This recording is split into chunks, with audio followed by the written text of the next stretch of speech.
என்னோட கணவருக்கு குடி பிரச்சனை வந்தது. குடி பிரச்சனை வரும்போது இந்தியாவில் சிகிச்சை நிலையம் ஒன்றும் இல்லை. ஆனால் அவருக்குள்ள ஒரு ஸ்ட்ராங்காக குடியை விடணும், ஆனால் விட முடியாமல் ரொம்ப தவிச்சாங்க.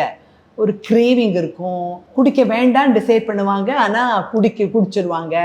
ஸோ அந்த சமயத்தில் வந்து என்னோட கசின் சொன்னாங்க, அமெரிக்காலலாம் சிகிச்சை இருக்குது. ஸோ அந்த காலத்துலலாம் ஃபாரின் எக்ஸ்சேஞ்ச் கிடைக்கிறது ரொம்ப கஷ்டம். ரொம்ப ஸ்ட்ரகிள் பண்ணி அவரை வந்து அமெரிக்காவுக்கு அழைச்சின்னு போனோம். சியாட்டில்ன்ற ஊரில் போய் அங்கே 1 month ட்ரீட்மெண்ட் எடுத்துட்டோம். He gave up alcohol.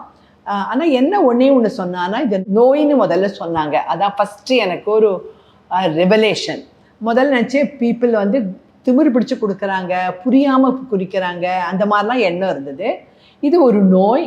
இந்த நோயிலேருந்து குடியை விடணும்னா வாழ்க்கை முழுவதுமே குடியை தொடக்கூடாது. அதான் ஒரு பெரிய மெசேஜ் கிடச்சது. எல்லாருமே என்ன பண்ணுவாங்க, நீங்கள் பார்த்துருப்பீங்க, 40 நாள் சபரிமலை போவாங்க, குடியை விடுவாங்க. நான் தான் குடியை விட்டுருக்கேனே, நல்லபடியாக இருக்கேன் வாங்க. 41ஆம் நாளைக்கு மாலையை கவிழ்ச்சப்புறம் ஆரம்பிப்பாங்க, வெறி பிடிச்ச மாதிரி குடிப்பாங்க. குடிநோயாளியால் கூட குடியை விட முடியும், ஆனால் திரும்பி ஆரம்பித்தா நிறுத்த முடியாது. ஸோ அங்கே போய் தான் அந்த புதிய ஒரு அனுபவமே ஏற்பட்டது.